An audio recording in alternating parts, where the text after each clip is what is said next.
enhancements will in turn allow us to recruit the very best to Barton, helping to get us to national relevance in all of our sports programming, or I should say to keep us in national relevance. Speaking of recruiting the best, let us now turn our attention to why we are here today and meet three of the very best to ever do it here at Barton in their respective sports. There is so much more in my mind that makes up a Hall of Famer outside of the tremendous accomplishments these three made while they were here. I think you'll find out today that is very true as you hear their stories. Without further ado, please help me welcome to the podium. He's coming off the bench today. From what I understand, he never came off the bench back in the day. He was getting buckets. And as you can see in your program, Tommy Ray was set to, one of Coach Miller's former players was set to introduce him, had some struggles today getting here. We're hopeful that he'll be able to show up later and share in this day with Coach Miller.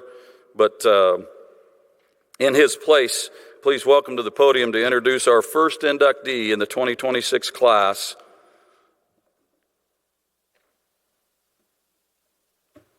I lost my notes. Steve, I was going to call you Griff. Please welcome to the podium, Steve Griffin.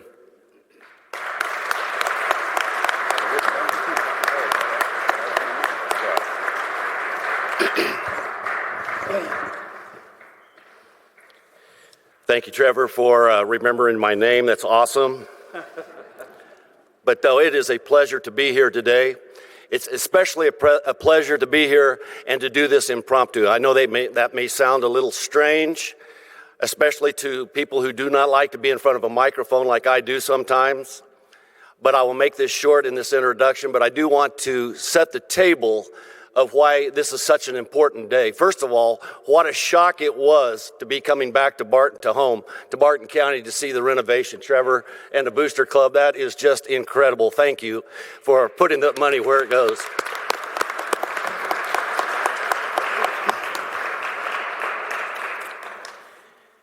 It was a tough season back in, get ready, 76 and 77. I know you can't even think that far back and what that was like. But for you student athletes, things were a little bit different back then. We didn't have any of the stuff that you have today to face. All we wanted was a coach. It was a vacant position, and a guy stepped in. His name was Miller, Lorin Miller, to come to Barton County and to coach a basketball team. Only problem is, didn't know what kind of players he'd have. We didn't have a lot of recruiting back then. He brought in one guy with him, and from outside the state of Kansas. And the first time I met Lorin, it was at a park, Britt Spa Park in Great Bend, in the middle of the summer. And I think the first conversation based upon after we introduced each other was, "Who did you bring with you?" And the answer I got was, "You." And a few others from Kansas. And we're going to try to compete in the Jayhawk Conference with a bunch of guys from Kansas. Well, let me tell you what happened just a little bit if you don't have any history. 1976 and 77 was a year that I would like to think and believe, and I do believe, it changed the landscape of Barton County basketball athletics in sense of, you said 56, Trevor? Championship? 60 championships. It set the tone for what could happen in a place like Great Bend, Kansas, with people that were from the country out here who cared about, not that there's wrong with city people, but people that came and put it on the line. We need to have a leader to do so, and that's what happened. Back in that year, it was a great year. We ended up 27-3. We had a chance to go on to the Nationals and play in the Nationals, or excuse me, not Nationals, at the Region 6 level, to go to the Nationals, won 2 basketball games, got beat by a place you call Independence JUCO. Ironically enough, Independence JUCO that year won the Region 6, but also went on to win the national championship. They took 5 players that went on to play D1, and all of them started. So here's a bunch of guys from Kansas is going to play against Indy. And even though we didn't get it done that day, what we did do was end up being 27 and 3, the first trip to the region championship and lost to Independence, but we learned a lesson, and the lesson was this: it can be done. It can be done. And it can be done with the right mental attitude and the mindset. But there's 2 things when I think of Coach Miller that I learned that day, or that year, that I think exemplifies why it can be done. And here it is. When Coach Lorin Miller came to Great Bend, I'm sure there was a lot of question marks. And a lot of our players are here today. Those relationships have never ended. They won't ever end because of what we gave and what was sacrificed. But 2 words, let me go back to that. When I think of Lorin Miller, Coach Miller, I think of the word teamwork, because that word is people committed to not only winning, but people that are committed to each other. And that's what it's going to take, I think, Barton County athletes in this day and age of playing. Not only committed to winning, that's part of the plan, but it's also committed to each other to win. And your coach, I hope, is telling you that. I know Coach Clark is telling his girls that. Committed to each other. So Lorin Miller, thank you so much for being the guy who weaved the way to teamwork, because I'd never felt it like that, and I still think about it a lot. The second word, and then I'll get off of here. The second word I think of when I think of Lorin Miller is this. I think of leadership. Leadership not only from the standpoint of being the coach, we got that. Leadership from the standpoint of telling us, being creative in his coaching style to motivate us. There's guys over here on this team that I was on that can tell you about some of the most creative things to inspire us.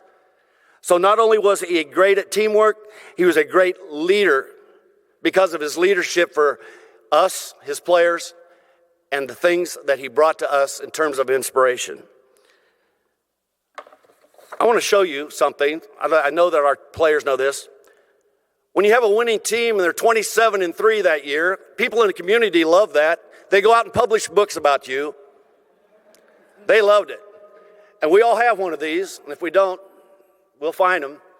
But there's multiple quotes, and I decided not to use a couple of them, but every article of every game and every statistic that we have is in here. Not put together by the Barton County staff, put together by fans. So if you're a fan here today, know how important you are. Following a season opening loss in 1976 and 77, we reeled off 24 consecutive victories, still the 4th largest winning streak program in history. A perfect 14-0 record at home, just one of 4 program unbeaten seasons, and Barton's, like I mentioned earlier, first ever Region 6 championship game appearance that ended with 27-3. Athletes, this is the last time I get to say this, you're blessed. You're blessed. You're blessed to be in a place that people care about your outcome. People care about you, and it's people like you have in your coaching staff that will take you to places like we're at 45, 50 years later. You want to be up here, and I hope that's a goal of yours. 27-3, I'll never forget it. We all won't forget it. But ladies and gentlemen, the people out there, I'd like to introduce you to a guy who brought leadership to a program that didn't know where it was going, and a guy that exemplifies the definition of teamwork. Ladies and gentlemen, Coach Lorin Miller.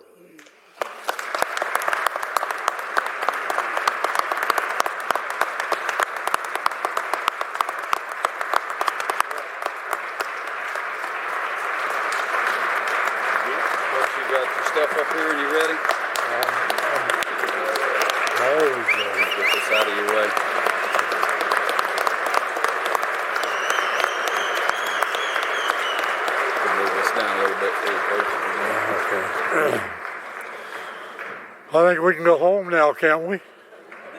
I mean, I don't know how to talk after that kind of stuff. But I've got a few things to say. First thing I want to say is I should have been doing this when I was old. And that was 10 years ago. So I don't know what we got going now, but we got 10 more on top of that. So I think we're going to be all right with this. We're going to get through it. And I'm going to talk about Steve Griffin for about 30 seconds. Steve Griffin was scary.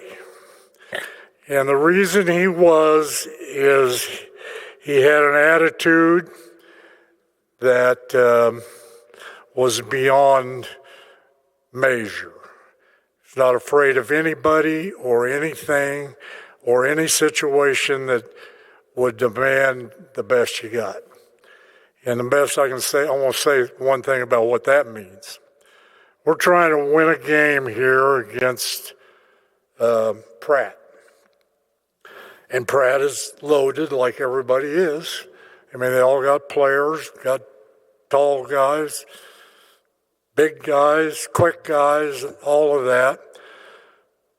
So we had a little deal with our team that if you can play like we need to play, the visiting team will call timeout within 8 minutes of the first half. They're going to call timeout because they're having a hard time trying to deal with us. We got we got Griffin from Hoisington, that's a big town. And we've got a lot of small town people with big town ideas.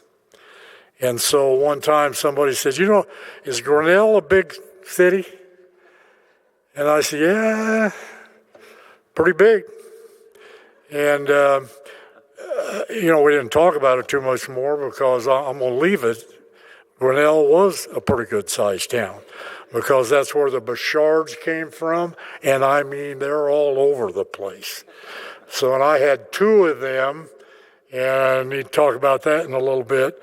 But first of all, I want to say a little something about my family. Now, I got 2 sons here today, and I have another son in Portland, and I have a daughter, and she's got a lot more important things to do than this. But anyway, she's the president of the Miller family. She's been elected by all of us that, Michelle, you got to run this program because you got 2 sons, you got 3 brothers, you got a coach, you got a husband. That's a lot of guys that are probably a little tough to handle. So she's amazing. I don't know if she's ever made a bad decision in her life, maybe one. But I know she made a good one when I brought her to Seattle to work in a sporting goods store for the pro team out there at that time where I was coaching. I brought her out. She wanted to come out. I said, what are you going to do? She said, you're going to get me a job. I said, okay, I'll do it. What would you like to do? And I said, we got a sporting goods store. How about that? Can you work there? She said, I'll do anything, Dad. I'm just happy to be in Seattle. So that lasted about a month and a half. And she came back to visit, came back in this area to visit. And she had a boyfriend back here, and she was afraid that he was going to get away from her. So she told me, Dad, I'm sorry, I need to go to Kansas. And I said, it's a legitimate reason, go. So I had to tell Lenny my daughter has bigger ideas than anything we got going. So anyway, that was the start of family. Now, I want to talk about the second oldest son here today for a minute, maybe more. Now, he's wired a little different than you might imagine. And he told me, I'm going to the Marine Corps because I want to prove to you that I'm tough enough to do it. And I said, you don't need to do that to prove that to me. When that was all that was said. And he went to, where'd you go, 29 Palms, is that it? Went to California and broke a whole bunch of records in the Marine Corps. He screwed up one thing. That whole time he had a friend send him a sack of cookies, and that does not go over well when you're in basic training with the Marine Corps. Not at all. So they dumped the cookies out around a pole and they marched around it for a half a day. And then when that was done, they said, "You guys want your cookies?" There they are. So anyway, when he got out of that, he had some choices. The one choice he made, he said, if I can do this, I'm doing it. So he got to go to the White House. That's not a bad choice. I'd taken that one. Went to the White House. Then he ended up at Camp David as a big security guy. And so this guy he's already proven he can do a lot of stuff. So I visited Camp David, and I've never been through a security experience like that, because they're going to know if you've got some kind of ammunition stored somewhere. So went to visit him at Camp David. I remember us walking in a kind of a nice brick-looking building, nice fireplace. I said, "This is kind of nice." He said, "Well, Ron and Nancy just left 20 minutes ago." And I said, "Okay, that sounds like a big deal to me." And he said, "Yeah, it is a big deal." So anyway,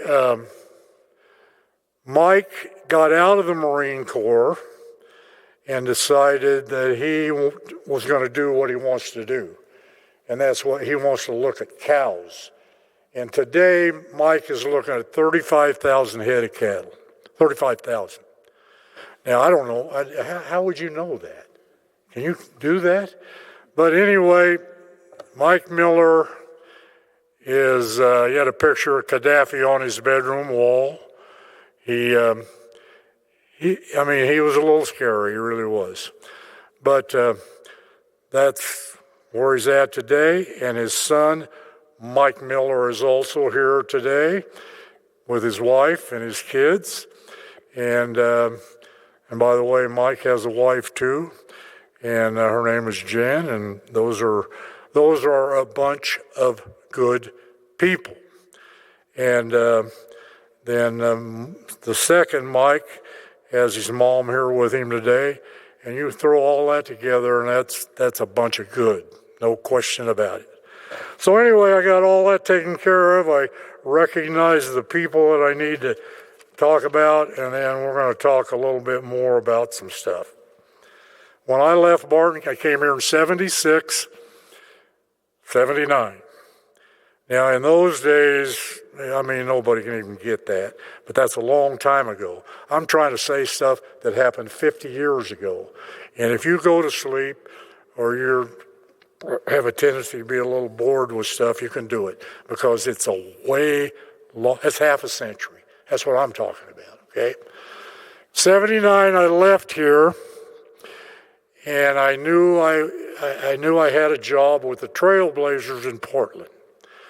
So I go to Portland, and one of the greatest coaches I've ever known told me, "So I'm going to hire you as my assistant." I said, "Well, I'm not going to ask any questions about that.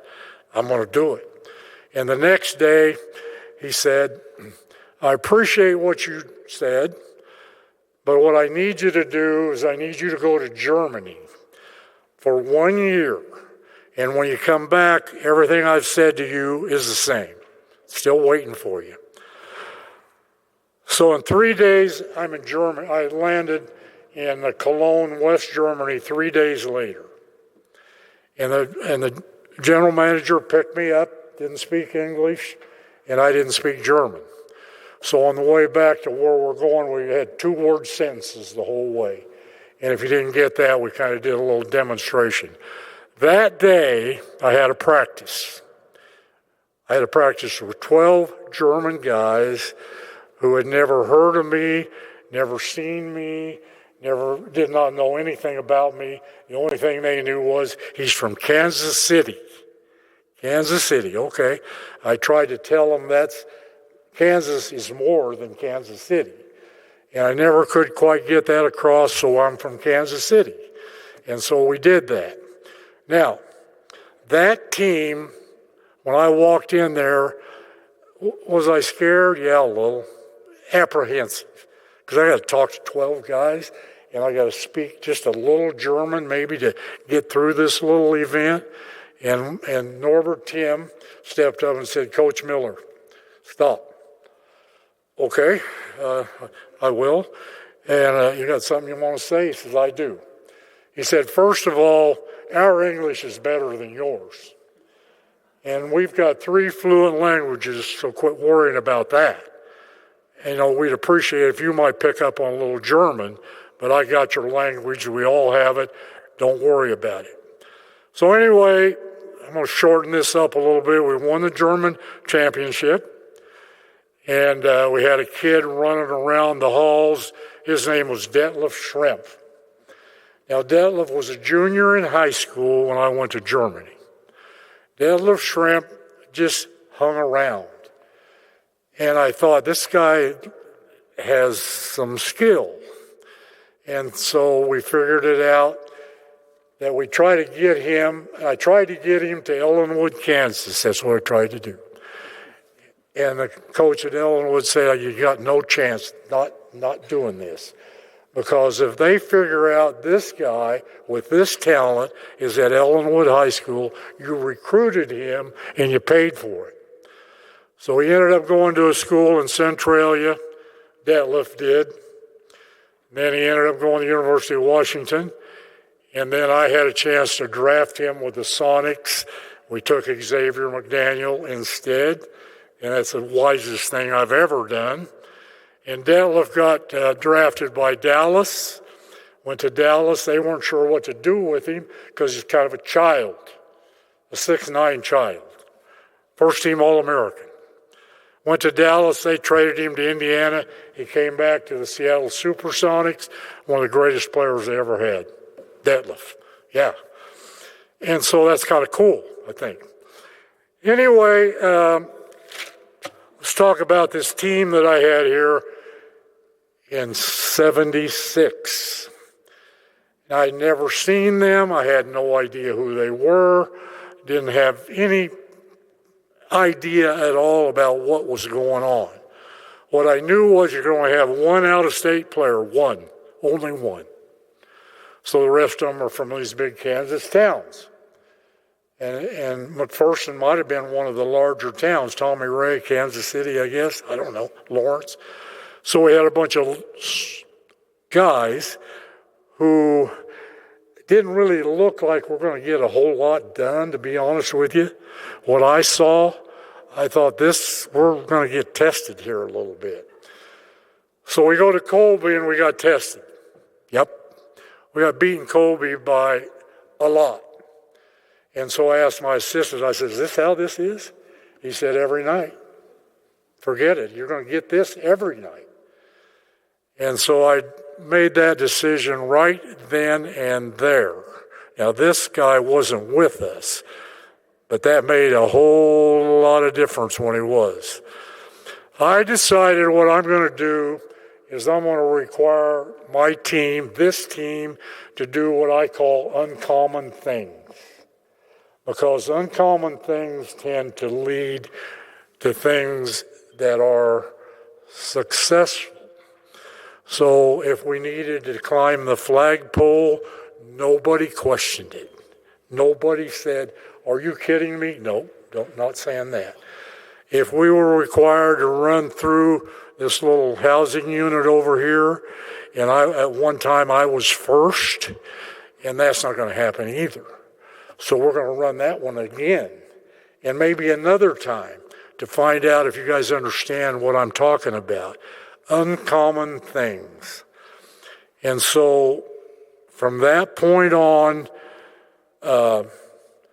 it was pretty effective to make some sort of requirement that was ridiculous, literally ridiculous.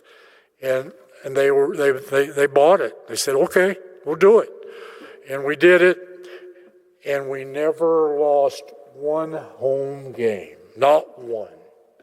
Not one loss. And they were all pretty close, by the way. Yep, they were. And that's where Griffin stepped up one night, and I said, I got a little something here. I want to kind of show you what I think we need to do. And he said, I got it. We don't need that. And what we did is we made sure he had the ball, and he had it. He scored the winning basket that kept us undefeated in there. Now, a couple more things we decided on.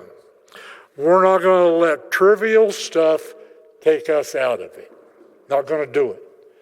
If the bus is too cold, the 69 Dodge bus is too cold, then don't holler up from the back and say, "It's cold back here." "Oh yeah, really? Well, it's cold up here." So we got that taken out of the mix. No cold back here. And I can tell you there's a lot of trivial things that'll take you out of it in your life. And if you can eliminate a few of those, it gets better. And so what we did, they complained a lot about playing on a cement court. Why would you complain about that? It's concrete. You know, there's nothing wrong with a floor like that.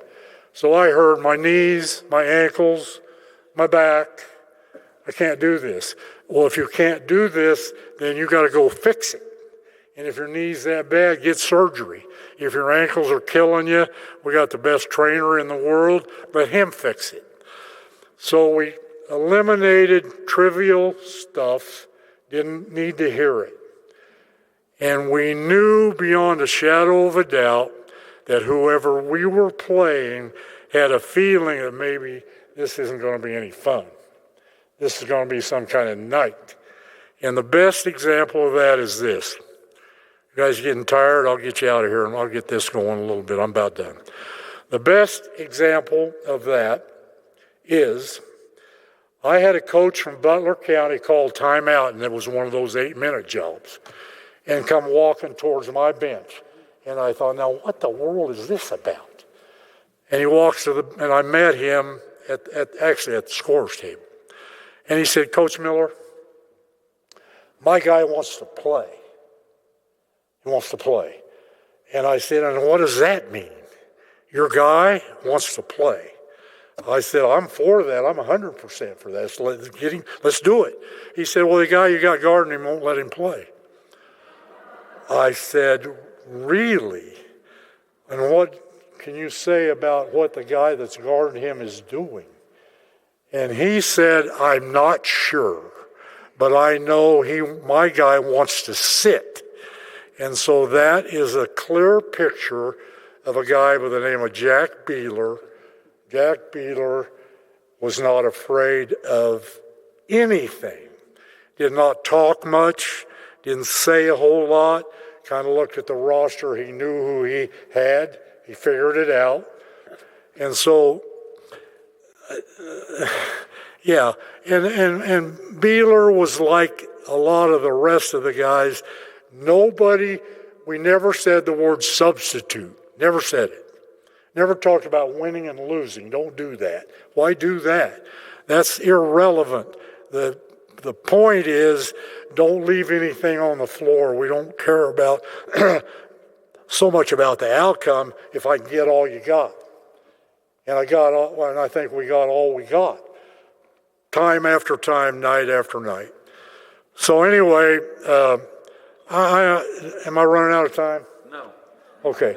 I got to go a little more, just a little. I got to go a little bit more. I want to talk about players. And I'm not going to talk a whole lot about him, but I said a lot of times Steve Griffin didn't have any idea how good he was. And that's okay. He didn't have to know that because the way he played, it was obvious. And I've referred to him. Maybe I can get your attention on this one. I encouraged a player from Gonzaga University whose name was John Stockton. John Stockton is one of the best point guards to ever play in the NBA. He had a big guy with him. John Stockton was a good player. Griffin was like him. Like Stockton. Now, I'm not kidding you. He's not going to give me any money for what I just said. I've said it before. And he went to Fort Hays State. Are you kidding me? Fort Hays State's a good place. He's a lot better than that. So anyway, that's that one. And then he had a guy beside him by the name of Tommy Ray. And you don't know how fortunate you are that he had car trouble.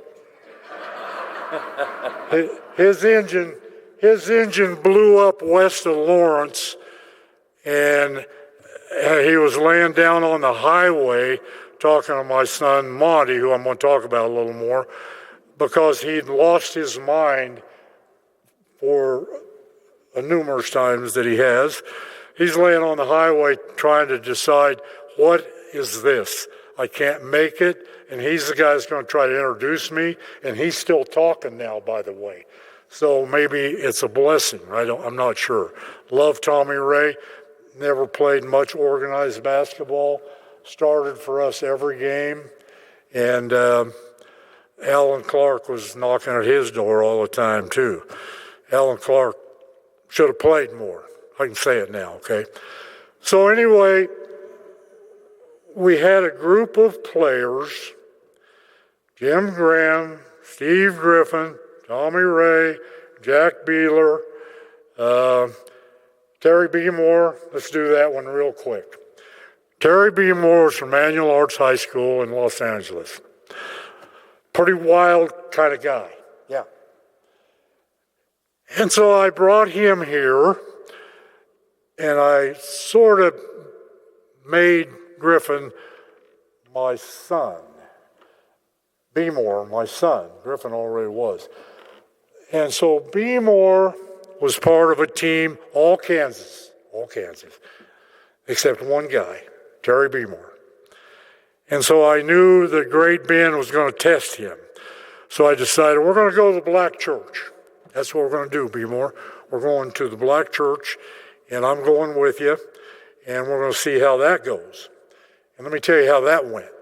We had everybody in that church holding hands around the inside of the church, holding hands and singing and doing stuff. And I said, B. Moore, how you like this? He says, great. I love it. I said, well, we're going to ask you to sing. And he said, that's good, I'll do it. And he said, they might ask you too. But anyway, B. Moore was a guy that everybody liked. And what B. Moore brought to this team was a better rebounder you have never seen, ever seen.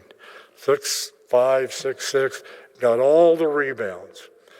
And at Manual Arts, he had a player on his team. What was his name, Mont? Okay, Freeman Williams is on his team. Now, if you don't know anything about Freeman Williams, I'm not going to tell you a lot. Freeman Williams was drafted right after Larry Bird. Now, I know some of you probably heard that name. Freeman Williams could score 1,000 points in a season without any trouble. B. Moore and he played together. B. Moore got the rebound, threw it to Freeman. Freeman went to the other end and scored. And I asked B. Moore one time, is that middle line, have you tripped over that or you can't get over it? He said, no, he doesn't need me. He's got it. So he was a rebounder, Freeman was a scorer, and I got B. Moore here. Before here, but here. And so he broke the record in the conference in rebounding. I wanted him to be a little tougher than he was, and we got some of that. And so anyway, I want to talk about a few more players, and then I'm about done. You can't start everybody, right? You can only do 5. And so we never, and I said this before, we didn't talk about subs or starters or any stuff like that. It was irrelevant because the guys who came off the bench knew that if the level of play started to go down, then that's not going to work. You can't play if that's what it is. So it never did. In fact, it got better. And so I had 2 Bouchards. I had, I'm going to get this. I had Wade Barry, who was the assistant's son. I had, I had a lot more than that, but I'm trying to think about a couple guys. The one guy that we seldom, Alan Clark was there, bothered me a lot. And so whatever we had, Mike Cather, I was worried about him because I didn't think he liked what we were doing. And so we just kept doing it. And so anyway, we had players that were willing to do stupid stuff, uncommon stuff, to try to get ready for what a game was going to be. And every single one of them did it. All of them did it. They were ready to go from the minute. So one of the guys on that bench, and by the way, I don't like standing up for people that are coming off the floor. I don't like that. I don't want to do that. Everybody stands up. What are you standing up for? Because you're glad that they played well or bad or whatever? No, I don't need that. You're so wasting energy. But anyway, I want to talk about Ray Bouchard a little bit. Ray Bouchard, the head volleyball coach at the University of Kansas. That's not bad. That's pretty good, I think. That's better than any of us have done. And so Ray had this figured out. He sat at the far end of the bench. That's usually for attitudes. That's where the attitude guys sit. He sat down there, and all I had to do was do this. And he said he needs me, and I know what this is all about. He's almost at the scorer's bench without me saying anything. So he had it down. He did it. And it was a foregone conclusion. He was ready to go whenever he was needed, and it was quite a bit. It was. Now, I told Rich 20 minutes ago, you're the most composed, together man I've ever met. Unflappable. Nothing bothered him. He wasn't impressed, but that was okay. I mean, I think he was, but he sure never gave you an idea he was. And Rich Bouchard, oh man, what a great person, what a great guy, what a really great player who didn't get to play a lot, but whenever he did, he made it count. Who am I missing? Cather? Cather believed that I didn't even know him. He said, I know I'm slow. I'm slow. I know. You're slow. You are? We never talked about stuff like that. No. Slow? What's slow? What's slow? What's fast? So anyway, Cather decided, I'm going to figure this guy out a little bit. And I figured him out. He needed to be in the corner because he can score. From the corner, nobody ever did it better. I don't care what else was. He could score, and he did it whenever it was needed. Rob Bowman came here from Pawnee Rock. And, you know, I'm a Hall of Fame guy at Pawnee Rock, by the way. And the reason I tell you that is the guy, one of my managers, a little small guy, at the end of the football season, he gave me a trophy. Wow. And on that trophy it said, the best coach in Kansas. Okay, that's good. And so that was my Hall of Fame deal. So what I'm trying to say is, I don't want to miss anybody that was on that team because everybody was the same. They were all the same. If I had to start everybody on the bench, I think we could have won. So anyway, I'm going to talk about my young son a little bit, and then I'm done. My young son is Monty, and Monty's sitting right down here, and he said, whenever you get too long, I'll do this. And he's done it a couple times now already. So anyway, Monty, he and I have, I think, the same as Mike, I think we're brothers. That's how that all worked. Monty coached a D2 softball team at a major university in the state of Kansas. And we're just going to leave that one right there, okay? Yeah. And I'm actually one of the better softball coaches that ever walked up here, too. You guys need to know that. I took a team to the national tournament and we almost won it. Yeah. Only teams that beat us were Florida and Arizona, so no problem. I want to talk about Jeremy real short, your men's coach. Jeremy hung around a team that I coached in the summer, a little pro team in Kansas. Jeremy was everywhere. He's trying to hang around the timeouts and games and all that, and I could tell he's going to do something. He's going to do something big. And so he did. Large. I think he might have won a national tournament at this place. That's kind of cool. Yeah. And I was absolutely sure that he was on the right track. He was going to get it done. And so try to keep him until he's 85, if you can. A little more about my young son. Monty is, he's my partner when we fly. And we go to a little thing in Washington every year. Last year he went with me. And he always thinks I need a wheelchair. Really? And so those long concourses, he comes up there and we got I'm sitting in a wheelchair? Really? And to be honest with you, if you watch me go sit, it's probably needed. I probably need it. So Monty's my buddy. He knows, he actually could have done anything he would have ever wanted to do. And he's so busy doing 15 things he wants to do that I think he ran out of energy, and now he's an interior decorator painter in Hutchison. Okay? Now, that's probably going to be about it for me.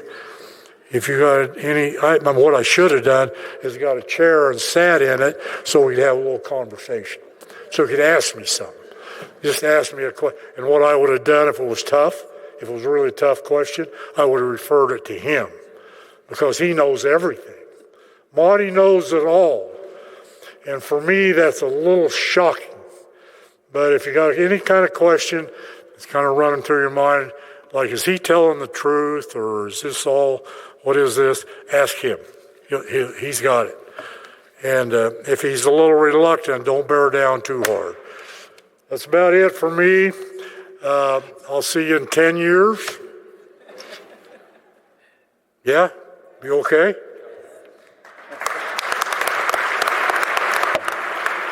job, Coach. Congratulations. How old are you right now? 90 even? Yeah. Can you give me a hug? So glad you're here today, man. So glad you're here today. Oh, I appreciate it.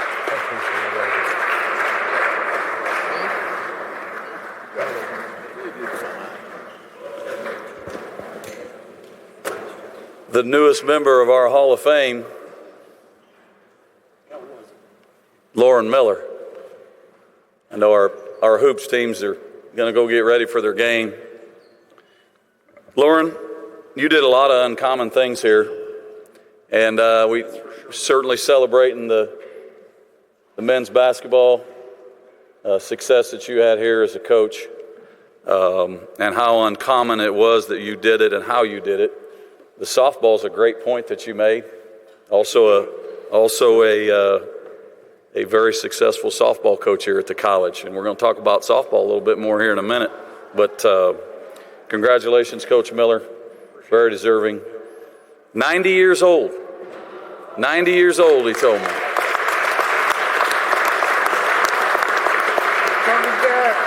He said he's going to see us in 10 years. So he will be 100 when he comes back to see us. I hope you come back to see us before then. And Griff, don't feel bad, please. I forget my own kids' names sometimes. I am so horrible. I was thinking Griff, and I was like, I don't want to introduce this guy as Griff. But I should have appropriately introduced you as current Hall of Famer at Barton Community College, Steve Griffin. So I'm glad you were able to be here and fill in for Tommy today and bring us Coach Miller. And Coach Miller, you have done one more uncommon thing. What is it? in your time at Barton Community College. The guy you're sitting by is well known for giving the largest acceptance speech ever in the history of this ceremony. You beat it today, buddy. So let's give Lorin one more hand for that. We've had a running joke in the department that no one will ever talk more than Doc Henderson did at his acceptance speech, and now you two are two peas in a pod right there together. But I'm going to tell you, I enjoyed every second of it. So welcome to Hall of Fame, buddy. Doing uncommon things. Congratulations. Next up,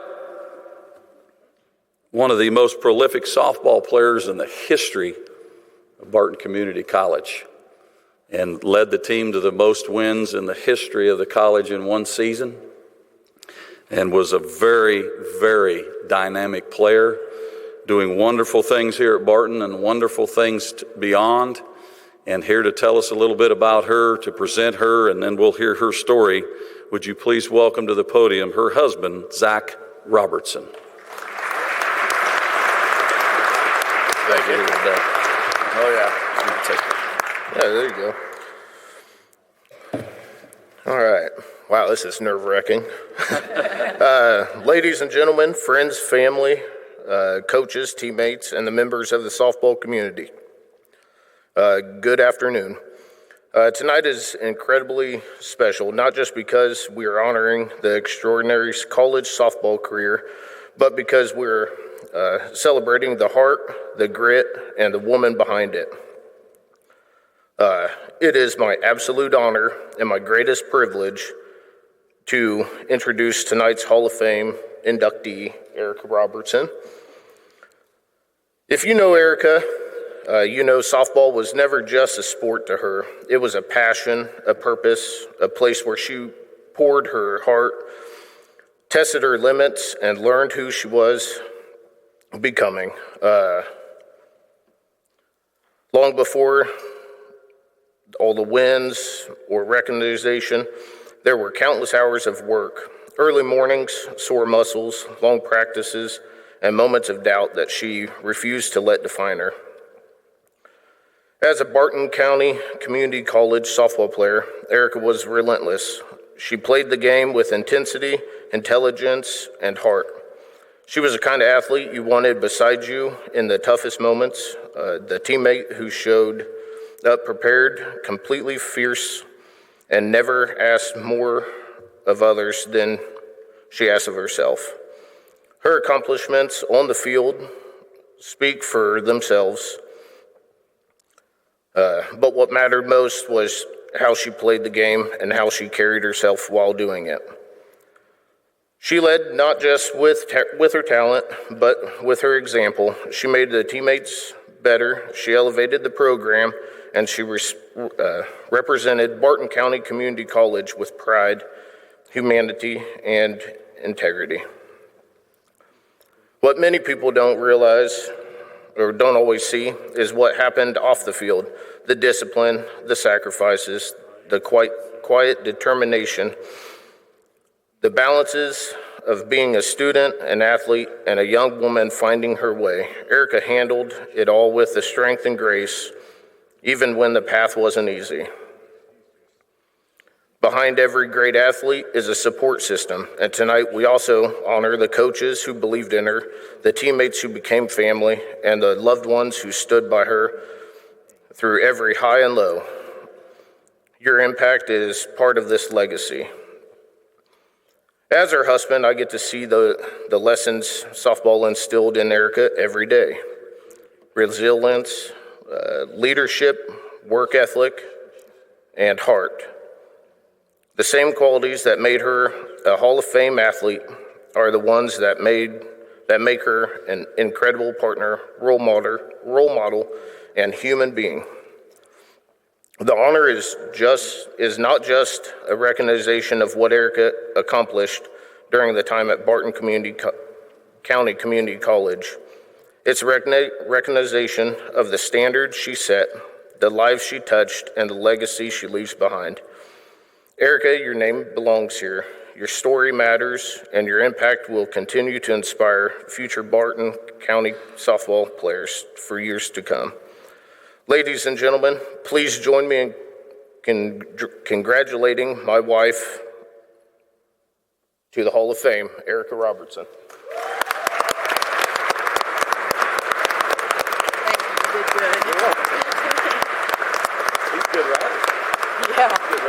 You might have helped him. Yeah, that's okay. We have some printer technical difficulties.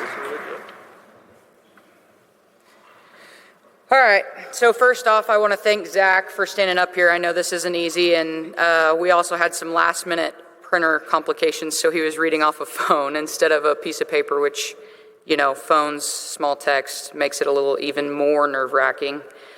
So I just want to start off by saying good afternoon, everyone, and I am absolutely honored to be here today. Standing here today, I'm honestly overwhelmed with gratitude. Being introduced into the Barton County Community Softball Hall of Fame is an incredible honor, one that I never imagined when I first arrived on campus as a young athlete with a glove, a dream, and a lot to learn. When I came to Barton County, I thought I was coming here just to play softball. What I didn't know was that I was stepping into an experience that would shape my character, my limits, and influence the person I'd become long after my playing days were over. Barton County was a turning point in my life. It was a place that pushed me out of my comfort zone, demanded more of me physically, mentally, and emotionally. The expectations were high and the work was hard. It was a place that pushed me out of sorry about that. The expectations were high and the work was hard. There were early mornings, long practices that tested every ounce of strength I had. And the moments when quitting would have been much easier than pushing forward. But Barton taught me growth doesn't happen when things are easy. It happens when you keep pushing forward. One of the most valuable lessons I learned here was accountability. At Barton, you're expected to show up prepared, focused, and ready to compete. Not just for yourself, but for your teammates. I learned that every rep mattered, every practice mattered, and every decision you made affected the people around you. That lesson has stayed with me in every phase of my life. Softball at Barton taught me resilience. There were wins that made all the hard work feel worth it, and the losses that were incredibly difficult to accept. I learned how to handle failure, how to respond when things didn't go my way, and how to bounce back stronger. Those experiences taught me that setbacks don't define you. How you respond to them does. One of the most meaningful parts of my time here was the people. My coaches believed in me, challenged me, and pushed me to be better than I thought I could be. They didn't just coach me as an athlete, they helped me shape my mindset and my work ethic. And one thing you don't know is after my freshman year, I wasn't going to come back. But with a lot of convincing, I did in fact come back, and it ended up being one of the best years I had here at Barton County Community College. I am so grateful for their guidance, honesty, even when sometimes it was tough to hear, and commitment to helping me grow. My teammates were more than just teammates. They were family. We competed together, we struggled together, we celebrated together, and leaned on each other during tough moments. The bonds we formed through shared sacrifice and hard work are something I will always treasure. Barton taught me the importance of being part of something bigger than yourself and the power of unity and trust within a team. Wearing a Barton County uniform, it meant something to me. It came with pride, responsibility. I learned what it meant to represent not only myself, but my teammates, my coaches, and this institution. Barton instilled in me the importance of integrity, of doing things the right way, even when no one was watching me. Looking back now, I realize that Barton County didn't just prepare me for the next level of softball or the next chapter of my life. It prepared me for life itself. The lessons I learned here: discipline, leadership, perseverance, humility, and heart. They are all lessons I still continue to carry with me every day. They've influenced how I approach challenges, how I support others, and how I continue to push myself to grow. I want to thank Barton County Community College for giving me the opportunity to be a part of something so special today. Thank you to the coaches who invested their time, energy, and believed in me, even when I didn't believe in myself. Thank you for my teammates for pushing me, supporting with me, and becoming lifelong friends, which indeed, still to this day, I talk to quite a few of them, so that does happen. Thank you to everyone behind the scenes who made this program what it was. To my family, thank you for the unwavering support, sacrifices, and encouragement throughout my journey. A big thank you for all the people that showed up for me today. We're from Topeka, so it's about a 3-hour drive through the wind and the craziness that I-70 brings along. They somehow still made it on time. There are a couple people that couldn't be here today, but I know are here in spirit. I lost both my parents this year, but they played a huge part in who I am today. So if you have family that comes with you to every game, like my mom and dad did, don't ever forget that they're the ones that make this possible. Because without them, all the travel ball we played, all the hours they spent teaching us, support, because, they're the toughest on us, to be honest, the ride home. Don't forget them. Don't forget to tell them thank you, because it means so much to them to be able to support you. And to my husband, Zach, thank you for standing up here today. Even though I know it was an uncomfortable situation, you did it. Thank you for believing in me, supporting me, and standing by my side through every chapter of my life. Your love and encouragement mean more to me than I can even put into words. This honor is incredibly meaningful, not just because of what it represents, but because of their memories, relationships, and the lessons behind it.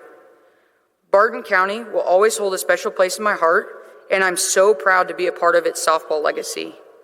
To the current and future Barton County softball players, embrace the grind.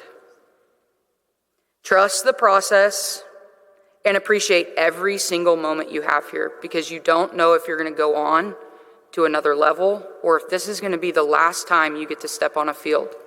It's an honor to be able to do that with the coaches and the people around you that love you the most.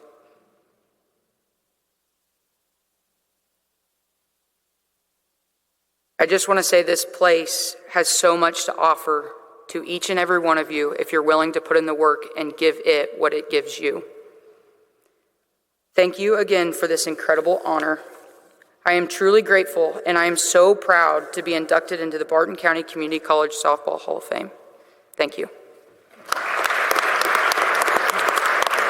we go. Very well said. You got through it. Yeah, absolutely. Thank you. That was great. Yeah. Sorry to hear about your parents. Yeah. I see that you mentioned them today. Yeah, and I didn't cry. That was a big thing. Congratulations. Thank you. Congratulations to you, Erica, Harper, Robertson, and welcome to the Barton Community College Sports Hall of Fame.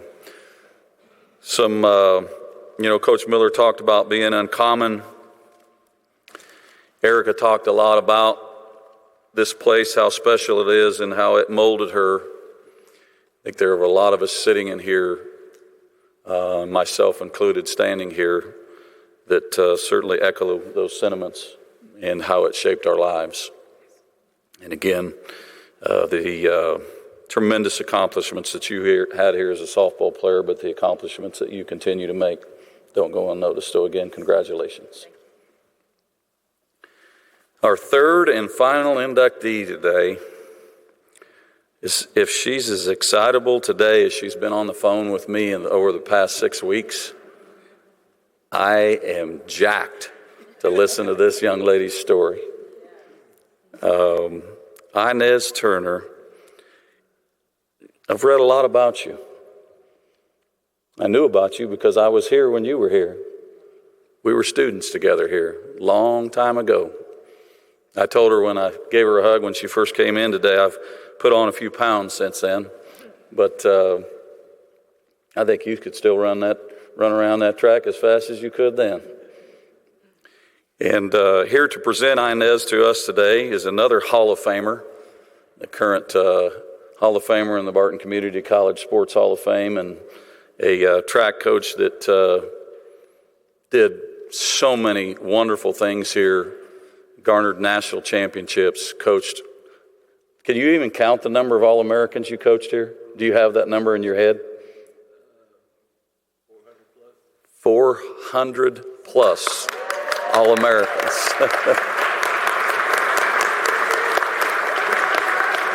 Randy Cole, come up here to this podium today. Welcome, Randy Cole. Can you, I still can't even, I can't even put that in my head that this man recruited and coached over 400 All-Americans here. You got a pretty special one here you're going to present today. So without further ado, ladies and gentlemen, Randy Cole. All right. Thank you. It's great to be back on campus and to see a lot of familiar faces. I think we all get better looking every time we meet again, and it's really great to be here, and it's quite an honor to welcome back Inez and family to the campus, including All-American and national champion sister Janice. Yeah. I say without a doubt, my 40 plus years of coaching, Inez is probably the best student athlete I've had the privilege to work with. Physical talent, obviously, but a great positive attitude, high level perseverance, and a great work ethic. And as you see, and she'll explain too, great example, taking advantage of opportunities, starting here at Barton County and moving on in her journey, and utilizing all the experiences to mold a great life of leadership and mentorship. So it's pretty cool to be able to recognize Inez today. We met in 1991, Dennis Shaver and I, old Shaver Man, as you guys would call him, headed down to Jamaica to the, I don't know, it was the high school championships or maybe the national championships. But we met underneath the stadium there, and you remember Inez's bright smile. She was still a little shy at the time, but we got to visit and everything, and I was able to encourage her to come to Barton County. So from Jamaica all the way up through and come back here in central Kansas, take the leap of faith, and I think she took advantage of it, embracing the people here that were willing to help her succeed. And I always said the faculty here at Barton did a great job of helping the students take care of business in the classroom so they could utilize this starting point to move on to bigger and better things. And Inez definitely took advantage of our faculty and staff here. But Inez came on campus in 1991 and started her journey, including getting started in cross country. I don't know if you really like cross country or not, but she was willing to run that. I think it started back at Veer Technical High School with her great coach, Mr. Constantine Houghton. He had them running cross country in the fall, then a road racing season in the wintertime, and then a track and field season. So she was used to that range. Even as a world-class 400-meter runner, she was willing to run the longer cross country to help the team and also to help condition herself. But she actually did a very good job in cross country, helping lead our team to 2 national titles. The first year was in Wichita, and it was pretty darn cold. And the girls, after the first mile, the meet was over with. We had already got into it, and it was over. And they came to that chute. They didn't even stop. They just headed to our old 25-passenger bus, and we're getting on warm clothes and everything. Then the next year was in Tempe, Arizona, and that was a little tougher. We had a very close finish, but we were led 1, 2, 3, and Inez was 3rd overall, and Grandma Mardria was 2nd, and national champion Janice was there to help lead that close race, and Coach Bouchard was there with the team to kind of help celebrate a little bit afterwards, if you remember that. That was a great experience. But she did very well in cross country for us, training out here in the Cheyenne Bottoms and the country roads and this hill over here on the west side of campus, call it Buffalo Hill. I don't know if there's still any bison over there, but sometimes they get loose, but we utilized the surrounding areas. I thought this is a great place to train. Camp Aldrich, we used to get out there and run too. But I think we did have a large number of All-Americans, but I was cheating. I got to coach 3 sports, cross country, indoor, and outdoor. So that added up to some good numbers there. But indoor track is kind of unfamiliar at first for freshmen and sophomores because not everybody runs indoor track growing up. So that was the case here. I mean, we didn't have an indoor track. We were running in the hallways of the old gym and running blind squares and everything, or working out in the pool deck or in the pool when the weather was cold and everything. So we took advantage of what we had, maximized what we had. But yeah, running indoors, going to meets and everything at first is kind of difficult to figure out. And one example was getting up to University of Nebraska in Lincoln, and then their old flat 200-meter track, and Inez was in the 1,000. And the 1,000 meters was 5 laps, just 1, 2, 3, 4, 5. 5 laps, okay? And Inez took off, and with 2 laps to go, she blasted it. She's kicking it home. And she comes across the finish line, and everybody's yelling, "You got 1 more to go, 1 more." Oh. And she staggered on and everything, and I said, "Inez, it's only 5 laps, you can count." But she figured it out, so by the end of that year, she was a national champion and set a national record in the 1,000. And she utilized that indoor season and the next year to take advantage of all the middle distance events that indoor track had to offer. She was a great runner in the 600, the 800, the 1,000, 4x800. She was willing to do all those events for us to help us win some national championships and to contribute to the team. And then outdoors, of course, more familiar ground, mainly in the 400 and 800. 400, while she was here as a Barton student, she made a world championship team in Stuttgart, Germany, representing Jamaica in the 400, 4x4. Did great for us in the 800, national champion there. One example of her competitive spirit and will to win was Texas relays, 4x800. And back then we were in the old Memorial Stadium. Well, it's this new Darrell K. Royal Memorial Stadium, but we had that long, straightaway, tight turn track in the Memorial Stadium. And we're running on a Friday night, packed house, and we're going up against the University of Texas women. And 4x8, and that was going to be a battle. Inez gets the baton in second place, and she scurried around the first turn to catch the Texas lady. We got 700 to go. And it proceeded to be like a prize fight. Nobody's given an inch. As for the next lap and a half, it's like, boom, you take that. No, bam, you take this. Nobody's given an inch, stride for stride. And the place was going crazy. And they came around the last turn, and that long straightaway coming in, and Inez gradually started pulling away, and the place was going bonkers, especially beating the Longhorns on their home track.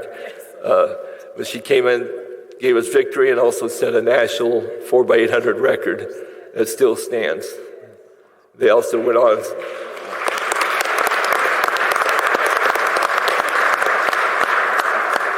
They also went on Kansas relays and set a national distance medley record that still stands too. So that was pretty good. But great experiences here. She utilized the opportunity to get her associate degree and then was able to transfer on to Texas State in San Marcos, Texas, where she was the NCAA Division I champion twice in the 800 and improved her performances and also gained some more experiences that she had started in high school with the pin relays. Was able to do some more damage there up in Philadelphia at the pin relays, and then utilized that to earn her degree in exercise science, I believe. Yeah, and graduated with a degree there. So she started here getting her associate degree in all her general ed, and did utilize that and graduated there and moved on. Kept running after college, had a great career. Here's someone that ran here at Barton County in Great Bend, Kansas. Went on to run in the Caribbean Games, the Carifta Games champion, Commonwealth Games, the 800-meter champion, World Championships, Olympic Games. That's pretty darn good. Yeah.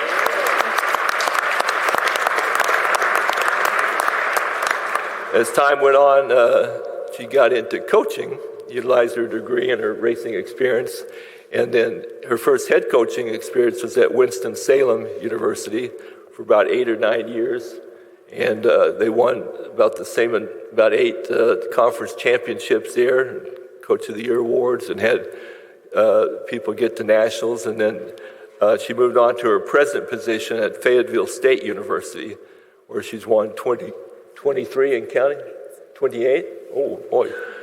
28 championships and coach honors, and she's had great representation at national meets there too. So, and a neat thing also, she's gone on to earn her doctorate degree, and she's a senior women's administrator at the university, along with still coaching men and women and mentoring and leading. So that's pretty cool to see all that. So with that, it again is an honor to present Inez Turner into the Barton Sports Hall of Fame. You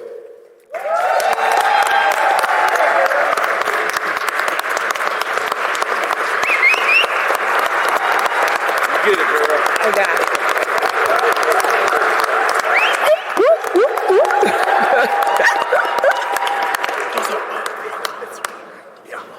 Yeah, and there's some over there too. They're all over. Well, well, well. What an introduction. Listen, guys, pardon me, but I'm going to be talking. I'm going to be talking, guys. Talking to my athletes, because you're my athletes, okay? Talking to the Barton County community. Our AD. Student, when I was here as well, that's a joy. First, I want to say thank you so very much. It is an honor. I don't know if you guys saw when I stepped in today.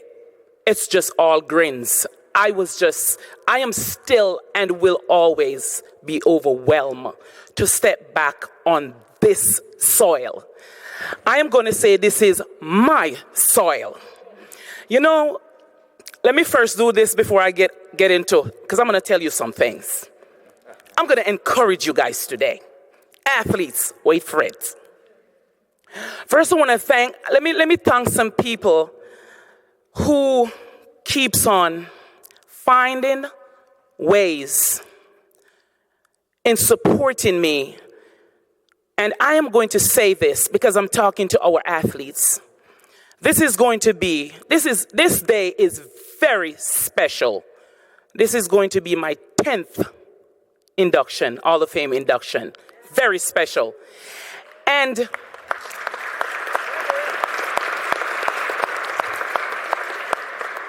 why is it special, athletes?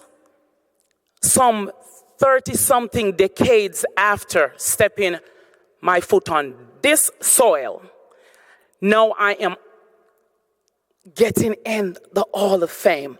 Hold on to that point. I want to thank my supporters. If you guys could just stand up, if I may, AD. They're coming from New York, Texas, North Carolina. Mr. Coach Evans, stand up. Past teammates. Mr. Terrence and his wife, please stand up. I want to thank you guys so much. This is not just for Inez, but I thank you guys with a special thanks because I know how expensive I can be. Now, guys, I'm going to tell you this. So, this row right here, I have my 86 years old mom who is here today. Mama, I just want to thank you, and I'm happy she's here. I have teammates, Coach Evans. I have my AD, Coach Ralph here. I have Janice, who we ran so much together, getting all the recognition together, being on many national championship even after Barton together. My sister, Grace, my mother, my teammates from Vera Technical High School is here, guys. Think about that. From Vera Technical High School. My cousins from New York. I just want to thank my daughter, who is also doing some track tomorrow, is here. I just want to thank you guys so very much. They already told me, AD, that this is going to be it for them because I am not their friend anymore because I'm too expensive. I understand that. But hold on, guys, because I think one more is coming. So buckle down a little bit, save a little money. Thank you guys so much. Blessings. Thank you. I'm going to keep my coach for last. I want to thank Mr. Ken Arden. Please stand up. My former athletic trainer. Give me a hug. Without Mr. Ken, our 2 feet wouldn't go nowhere. And we bothered him. Mr. Ken, can I borrow the massage gun? Can you do this? I need ice. And Coach Cole, remember, sometimes the 400 and the 800 is back to back. So we need Mr. Ken. Thank you so very much. Blessings. God bless. My coach. Coach, can I give you a hug in front of these people?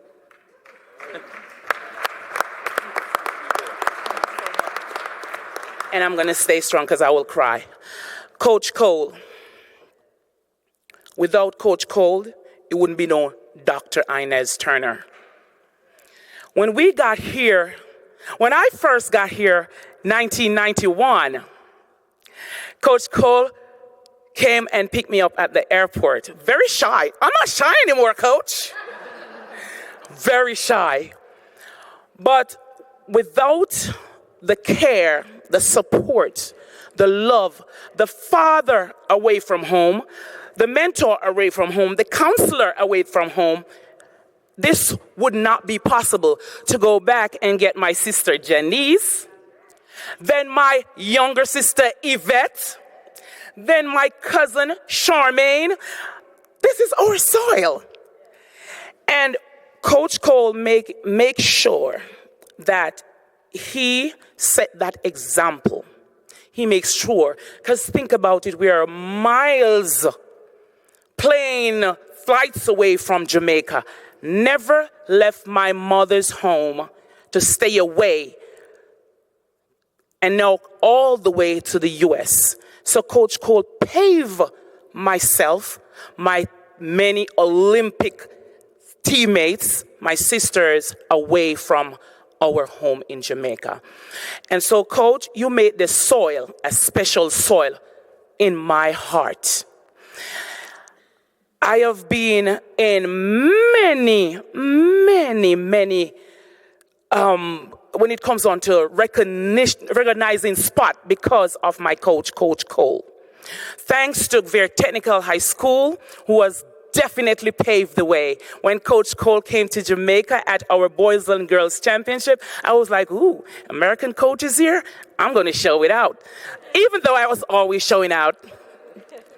But I just want to thank you, Coach Cole, for giving me the opportunity, for giving my sisters and myself the opportunity to come to the U.S. and to start something that who would have thought 30 decades after, or 3 decades, after to be standing here on this soil, this blessed spot, going in the Hall of Fame. Awesome, awesome, awesome. Just love it. Thank you so very much, Coach. But I just want to say one more thing about Coach Cole. So when we got here, now hear me out. Jamaica, who been to Jamaica? Who been to Jamaica? So you guys know what I'm talking about. It's always sunny, nice, warm. Then we come here to, in the middle of the snow, in Kansas, where we have never seen snow before. And Coach Cole would say, get some long socks, no gloves, not even gloves, long socks, very long, put it on our arms and our legs. And sometimes we out there running in the snow. And let me tell you something, the continuous toughness, the determination, the push, the everything that helps us to move on definitely continues from Vertec, and definitely you hear him talk about my high school coach, the late Constantine Orton. I thought he was hard. Oh Lord, I'm tough, Coach. Am I not tough? I'm tough when it comes on to training, but after Constantine Orton, we met another tougher Constantine Orton. And we're like, whoa. But guess what? Those records, those 1,000-meter records, 600-meter records, those 800, everything for 2 years, definitely. Great coach. As a matter of fact, you hear that I'm a coach now. I get many of my workouts, athletes, many of my workouts comes from what I've learned from Coach Cole. Thank you, Coach. Love you. To the moon and back. Barton County Community College.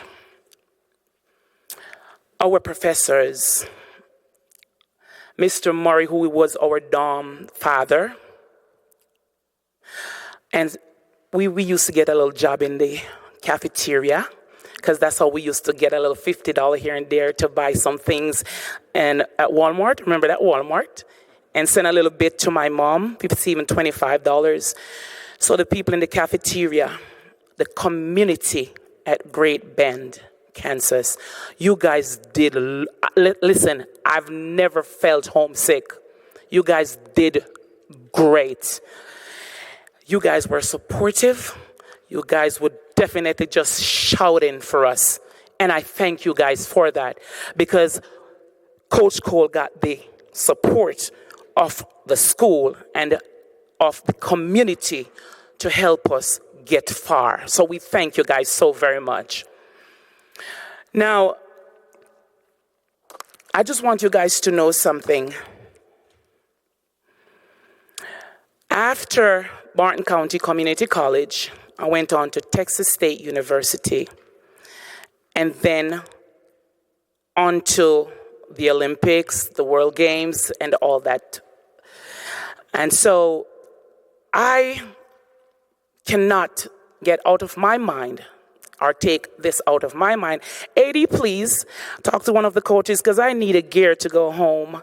I am going to always be, I have one, but it's old, because I want to show I love my Barton.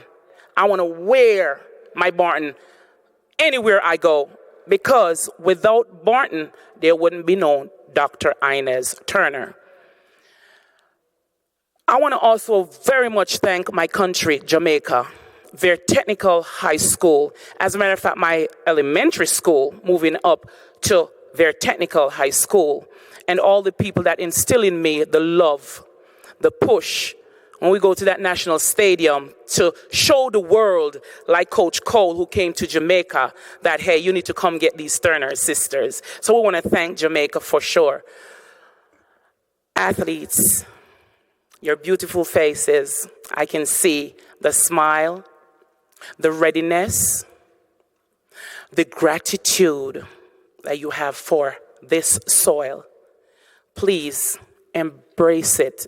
As Erica said, and Coach Miller said, embrace the moment. You're here for 2 years. Maybe some of you guys have one left or one semester. Embrace every moment, every day, every minute of this place. It will take you far.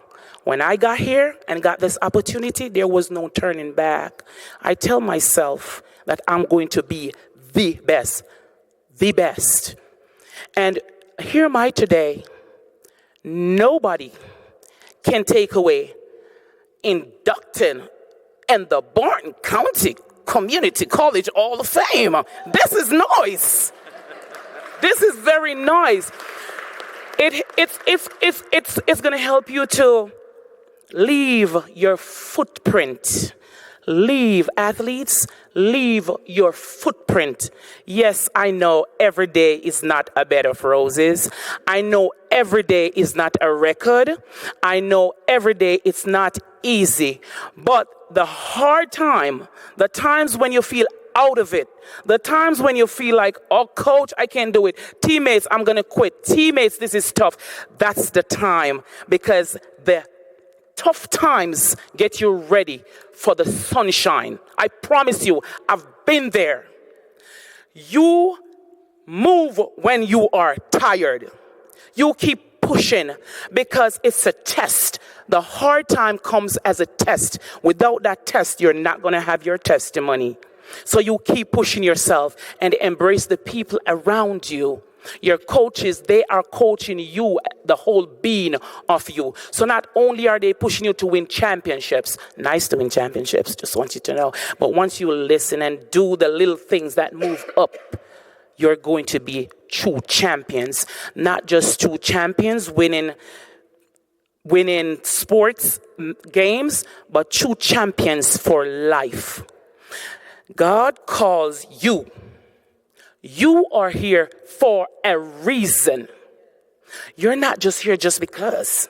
Let me tell you this. You are here for a reason, because one day, someday, your community is going to want you to come and speak to youngsters. You are going to be a coach. Yes, you're studying to be a doctor, nurse, policeman, but guess what? You will never let go sports. I can tell you this. And you are going to be that example. You are the one that have to go back and encourage. So you are here for a reason. Embrace it, learn, take on everything that you're getting, and definitely let God do the rest. I wish you the best of the best for this season. And thank you guys so very much. Community, thank you for being here. This is very special for me.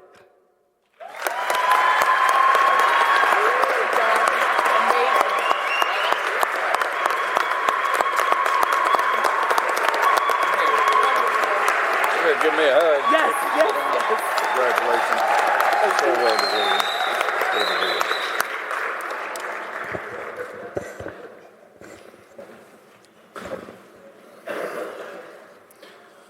Be your best and leave a mark is what I heard from your words. Be your best and leave your mark. I think you certainly did that here, Inez. And welcome to the Barton Sports Hall of Fame. Welcome. Before I close with some remarks and talk about the rest of the day, one piece of everyone's acceptance speech today rang clear and true to me, and that is the support that we have from the community, the college, the instruction, again, our little village. But a big piece of that for myself as an athletic director for student athletes is the support and the help that we get from our Booster Club. So here to share a few words on behalf of the Booster Club and introduce the Booster Club members that were able to be in attendance today. Please welcome to the podium another current Hall of Famer and 41-year athletic trainer here at Barton Community College, Ken Doc Henderson. Thank you, sir.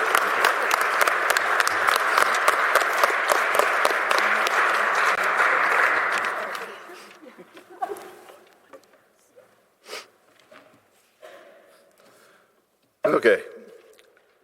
Today we have recognized 3 new inductees into our Barton Community College Athletic Hall of Fame. Coach Lorin Miller, who not only made a career out of his love of basketball, but was also successful coaching on the softball field. Harper Robertson, a softball standout, not just at Barton, but in her days after Barton.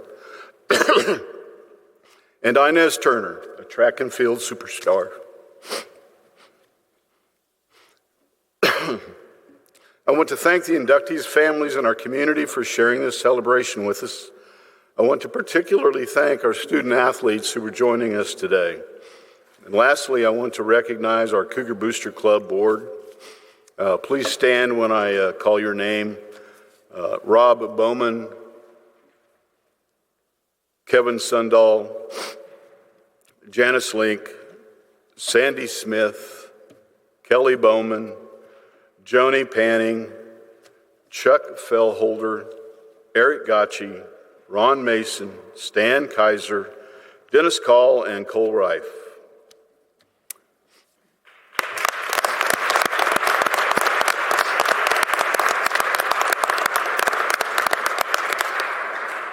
Congratulations once again to our inductees, and thank you for those who are sharing this special occasion with us today.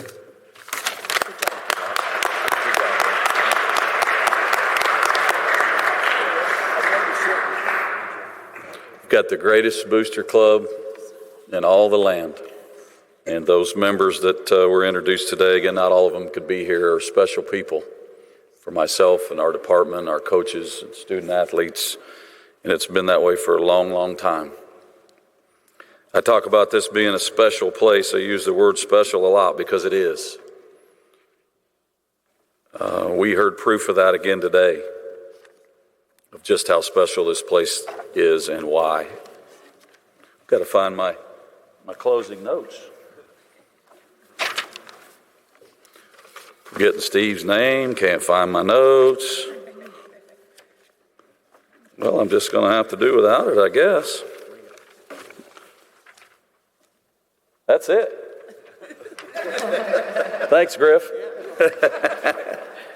I just want to make sure that I don't forget to thank somebody, because there are a lot of people who put the things together to make this happen today.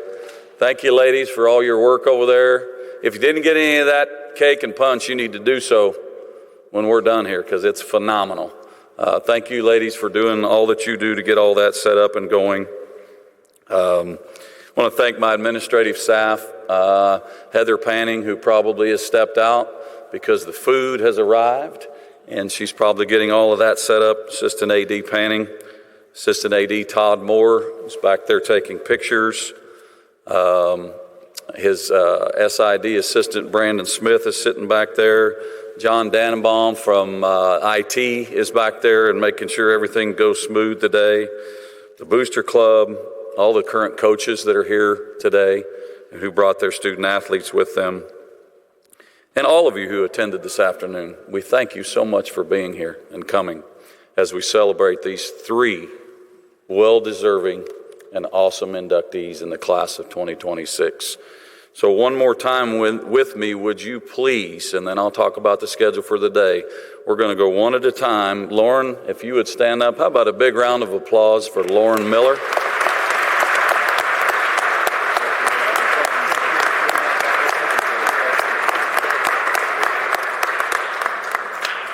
And this young lady right here, who was an unbelievable softball player, Erica Harper Robertson.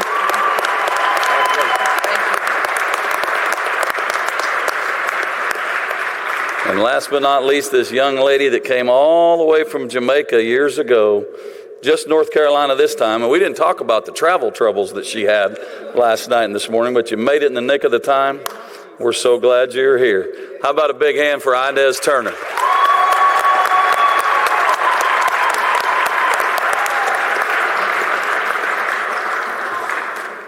It's always one of my most favorite days of the year.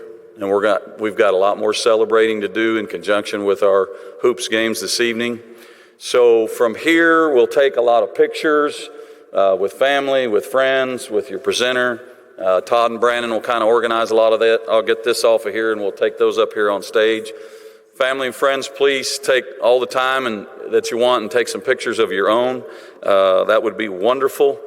Inductees, presenters, family and friends. I know Coach Miller's got a lot of his former players here as well. We want everybody to join us in the new Shugart Family Hall of Fame, otherwise known as the Cougar Den. And if you haven't seen it, you're not going to believe your eyes. For a community college, we are very, very blessed. And by the way, there's a lot of people that have been so generous to make us blessed are sitting here today. We're going to see a lot of them tonight and recognize them a lot tonight. Former Hall of Famers, current Hall of Famers will be with us. And so just so many people to thank for that space that we're going to be enjoying here. We're going to eat, and we're going to eat really well after we take these pictures. Women's tip-off at 5:30. And then between the women's and men's game, we will recognize all of the current Hall of Famers who are in attendance, and there are several. That's always a joy to do between games, and then we'll cap that off by recognizing one more time publicly our three new inductees between games tonight, and then the men will tip off after that, and we're hoping for 2 dubs on the basketball side of things today. So again, thank you all for coming. Stick around. We're going to have a lot more fun. Student athletes, hope to see you at the game tonight. And God bless each of you, and safe travels if you're taking off from here. Thank you for being here.